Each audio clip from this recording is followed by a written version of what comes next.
Pablo Mier, es un placer conversar contigo aquí en Hasta el Hueso por Canal 2, por Asuntos Públicos y bueno, para todo el país también desde Maldonado. Un placer recibirte después de este tiempo donde me imagino que la dinámica con relación a lo que fueron los 5 años anteriores cambia, no hay que volverse a acostumbrar. ¿Cómo la venís llevando desde el punto de vista personal, hablo? Bien, desde el punto de vista personal, bueno, manteniendo la actividad política, de manera permanente en la conducción del Partido Independiente. Y eso sí, la parte laboral cambió mucho porque pasamos del sector público al sector privado, estamos trabajando en la universidad de la empresa y eso es todo un desafío parecido a cosas que hice en la época que también hacía política y estaba en la actividad privada a nivel académico. Así que ha sido como, en cierto modo, reposicionarse en lo laboral, pero manteniendo un compromiso político y una actividad se observa que estamos presentes allí, ¿no? Pero también es verdad, y esto me parece que es interesante a veces conversarlo, que cuando uno está metido de lleno en la arena política, vos te tocó antes de ser ministro de Trabajo, ser senador, o sea, dedicarte a lo público, eh, yo no sé si decir que ustedes se desconectan, pero sí la dinámica pasa por otro lado, y de repente uno no está tan en contacto en el día a día, en lo laboral, con compañeros de trabajo, ¿no? O sea, como que el sistema político funciona, los periodistas también lo hacemos, una especie de círculo rojo que se llama, y que a veces Sí, volver a la órbita privada, volver a empaparse del día a día, a ustedes les ayuda también para resetear la cabeza. No sé si lo estás eso está viviendo muy así. bien no, está muy bien lo que decís, es verdad. Yo estuve, como tú decías, 5 años en el Senado y 4 años en el Ministerio de Trabajo y el último año en campaña electoral todo el año. O sea, hacía 10 años que no estaba trabajando en el sector privado. Y realmente es todo un desafío de reinserción, pero también, como tú bien decís, te vuelve a conectar con un mundo más amplio, aunque uno trató, la verdad, cuando estuve en el Ministerio de Trabajo sobre todo, quizás el Parlamento sí es un poco más aislante, porque es como un mundo distinto, separado, es fácil. Los muros del palacio no en balde son gruesos y de mármol y pueden generar a veces para el legislador el riesgo de creérsela, es decir, de que la realidad que vive ahí adentro es la realidad. Pero el Ministerio de Trabajo no, el Ministerio de Trabajo era como un cable a tierra de lo que pasaba en Bueno, el el Ministerio de mundo, Trabajo, en la sos el señor sociedad. ministro. Sos el señor, y te vienen a hablar como Bueno, el señor ministro. no, eso sin duda, y ahí también vale cuando estás en el palacio, sos el señor senador o el señor diputado y todas esas cosas. Y eso es el riesgo de marearse, es el riesgo de creérsela. Me parece que esas cosas son riesgos siempre. Yo traté de no caer en esos riesgos, pero sin duda son posibles. De todas maneras ir a volver a la actividad privada es un baño también de realidad y ayuda quizás también a pensar un poco más sobre cuáles son los desafíos de la sociedad uruguaya, cuáles son los problemas que vemos. Yo estoy muy preocupado, me parece que hay realmente algunas tendencias de la sociedad uruguaya negativas de larga data. Acabamos de conocer hace pocos días las proyecciones demográficas del Instituto Nacional de Estadística para el Uruguay del 2070. Vamos a tener el doble de mayores de 65 años de lo que teníamos ahora, que tenemos ahora, y una reducción nuevamente de los menores de 15. Es decir, vamos a tener una sociedad desde el punto de vista laboral, desde el punto de vista de la actividad, desde el punto de vista de la seguridad social y desde el punto de vista económico, con desafíos muy peligrosos, Sí, porque que para parecen sostener, lejanos, pero que empiezan a vislumbrarse ahí nomás, a la vuelta de la esquina. y estamos a 45 años del 2070 y eso no es de un día para el otro, o sea que va a ir cambiando en esa dirección. Entonces, por otro lado, seguimos arrastrando algunos datos muy graves en lo que tiene que ver con nuestra gente de menor edad. Además de que son cada vez menos, es un porcentaje del doble el de los niños en situación de pobreza con respecto al conjunto de la población. Y seguimos teniendo tasas de deserción que, que nos ubican entre los peores de América Latina, de deserción educativa, ¿no? O sea, los gurises nuestros no terminan enseñanza media, uno de cada dos. Entonces, si tú conjugás esas cosas, por un lado, que cada vez hay menos y sin embargo siguen siendo el doble de pobres, que cada vez hay menos jóvenes y sin embargo la mitad de ellos no terminan secundaria. Entonces, juntás con eso y es un cóctel explosivo que tenemos que enfrentar, sobre todo porque, ¿sabes qué? Que además, Nicolás, los padres de los hogares del pasado, jamás se les ocurría que si un gurí no tenía ganas de ir a la escuela, no iba. O sea, iba y chao, vamos arriba, te levantás y vas. Eso no está pasando ahora. Ha aumentado la cantidad de niños y adolescentes con asistencia intermitente, es decir, que a veces van y a veces no van. Y eso tiene que ver con la pérdida del valor de la educación en los hogares uruguayos, particularmente de Y, nivel socioeconómico medio bajo y bajo. y también uno imagina que está vinculado al deterioro de la institución familia, ¿no? Esto que vos decías. Capaz que hoy los Exacto, padres o los hogares son monoparentales o la madre trabaja todo el día o el padre no está presente o la madre no está presente y se tiene que hacer cargo el abuelo y no es, exacto. son Y se muchos escenarios que perdió, se están dando que complican a sí, los niños. es que además se perdió la idea de que el ascenso social, el salir adelante en la vida, ocurre a través de la educación y el trabajo.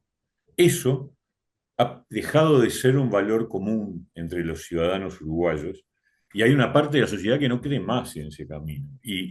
Pensando en los gurises y en el contexto de proliferación del crimen organizado y de la violencia, el riesgo que hay es que muchos gurises con mucha mayor facilidad digan, bueno, si el camino de la educación está obturado, porque además el sistema educativo no los recibe bien, ahí hay elementos que hace años que pasan, por ejemplo, que los profesores se eligen por puntaje, y el orden para elegir sus establecimientos educativos es por puntaje, y entonces obviamente los profesores con mayor capacidad, con mayor calidad, con mayor puntaje, terminan eligiendo los centros educativos de mayor nivel socioeconómico, hasta casi que por lógica, salvo algunos muy convencidos y Vocacional. sacrificados, pero si no, entonces vos tenés un efecto de selección negativa que lo que hace es promover la deserción de manera más fuerte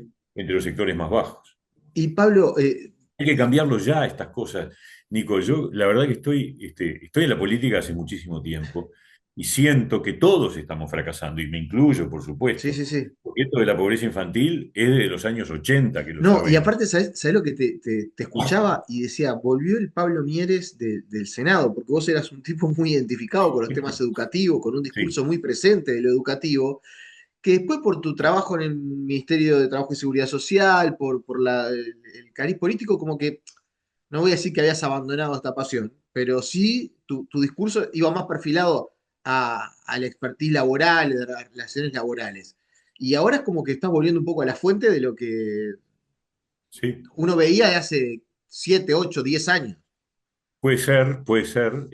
También te digo que en materia laboral tenemos estos problemas, también, Bueno, la cultura porque del trabajo tenemos se perdió también, ¿no?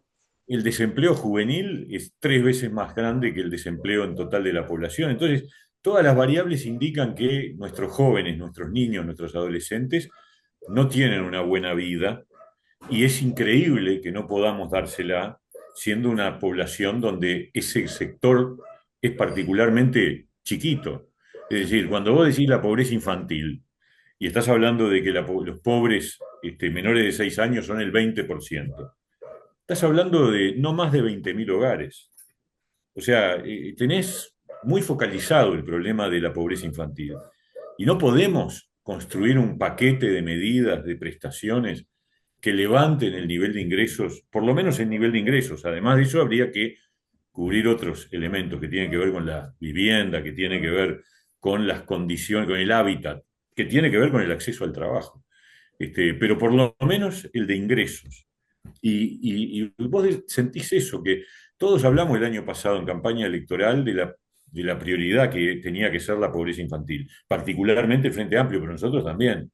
Pero resulta que llevamos 5 meses y medio, ponele 5, y no se ha hablado nada. Hoy, el primer gasto importante que hace este gobierno, 32 millones de dólares, que vaya cieguita, para comprar un predio de colonización, que es una política que desde la perspectiva nuestra del Partido Independiente debería ser evaluada antes de seguir comprando campos, porque tenemos la convicción de que no está resultando positiva. Pero aunque resultara positiva, ¿esa es la prioridad número uno? La prioridad número uno era atacar el problema de la pobreza infantil. Y no hemos tenido una sola idea referida a la pobreza infantil. Entonces, bueno, Ni ahí uno siquiera lo se del pone bono escolar, nervioso, se enoja, ¿eh? ni siquiera lo del bono escolar. El bono escolar es un saludo a la bandera, ¿no es cierto?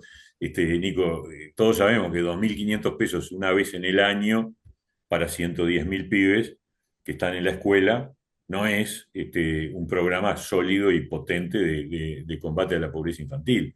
Y yo creo que el Uruguay tiene la ventaja de la desventaja. La desventaja de los pocos niños tiene la ventaja de que entonces, como son pocos, es un objetivo posible. Pero para eso hay que ponerse las pilas. Y yo, si algo veo particularmente, es que este gobierno no se ha puesto las pilas. Tiene un ritmo cansino, lento, falto de dinamismo, que contrasta mucho con el gobierno anterior.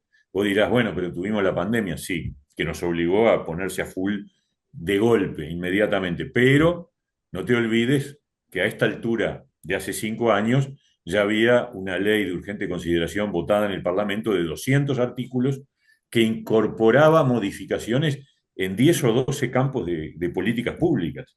Entonces, el contraste es brutal. Yo siento hoy que, pará, che, arranquen, vamos, no pongan más diálogos, pónganse a gobernar.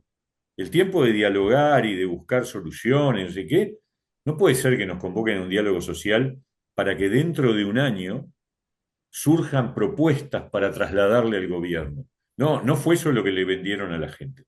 A la gente le dijeron que ellos tenían las soluciones y que este gobierno, el de anterior, estaba llevando el país al desastre. Por lo tanto, todo era un sistema de urgencia. Llegaron al gobierno y se sientan a hacer la plancha. La verdad es muy preocupante, ¿no? Y desde el punto de vista de la experiencia en el Ministerio de Trabajo, estamos en un periodo, está bien, previa al presupuesto, el gobierno que vos integraste tuvo la pandemia, que eso eh, obviamente nos hizo a todos en algún punto decir, bueno, estamos en una situación compleja, vamos a ponernos a dialogar, pero hay como una efervescencia sindical, paros en la industria láctea, la situación de, bueno, todo el transporte que tuvimos hasta hace no mucho, ahora ya están empezando Federación Uruguaya de la Salud, COFE. Desde este lugar, ahora que no te toca estar, no, no decís, che, tan fácil no era entonces la solución.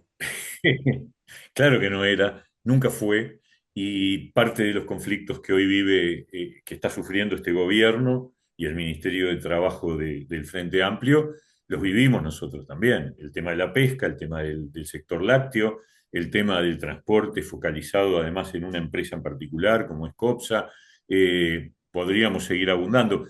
Pero yo siento que nosotros, no sé, capaz que estoy pecando de soberbia, pero lo resolvíamos más rápido. No sé, yo tenía un equipo de gente que trabajaba muy bien, porque uno solo en un Ministerio de Trabajo no es capaz de resolver los problemas, pero la sensación es que esos conflictos se eternizan. En parte yo creo que porque el equipo del Ministerio de Trabajo, como está muy, muy identificado con una de las partes, eso mismo le marca límites. ¿Por qué? Y porque, por un lado, tiene que cuidarse de que no le digan que está flechado, pero por otro lado, está flechado. Entonces, la capacidad de ecuanimidad, que es una de las claves eso sí te lo puedo asegurar. Yo creo que una de las claves para ayudar a resolver conflictos es que las partes sientan que vos no estás sesgado para ninguno de los dos lados. y que tenés, por lo tanto, capacidad de encontrar fórmulas independientemente de quién las plantee. Y eso sí ocurría en el periodo pasado. Pero yo creo además que con la pesca tenemos un drama estructural, histórico. Ahí nos duelen prendas a todos. Yo no puedo creer que un país como el Uruguay, que tiene un territorio marítimo más grande que el territorio terrestre, y que además tiene una riqueza en ese territorio marítimo ahí disponible y que no la explota. Nosotros podríamos tener un crecimiento de la economía, ahora que está en discusión por dónde crecemos. Bueno, si nosotros potenciáramos de manera brutal, como debería ser, la pesca, tendríamos otro componente de crecimiento, así como apareció la forestación y por lo tanto todo el tema de la celulosa hace años.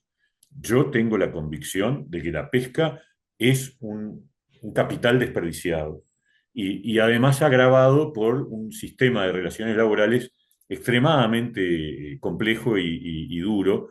El Sindicato de la Pesca es un sindicato muy duro, muy radical, muy irracional, y que además tiene la sartén por el mango, o sea, cuando se le canta, tranca todo. Pero eso, eso, si querés, es casi, no coyuntural porque es estructural, pero yo estoy hablando de una inversión enorme que podría estar, porque el Uruguay tiene una enorme riqueza ahí y no la explotamos.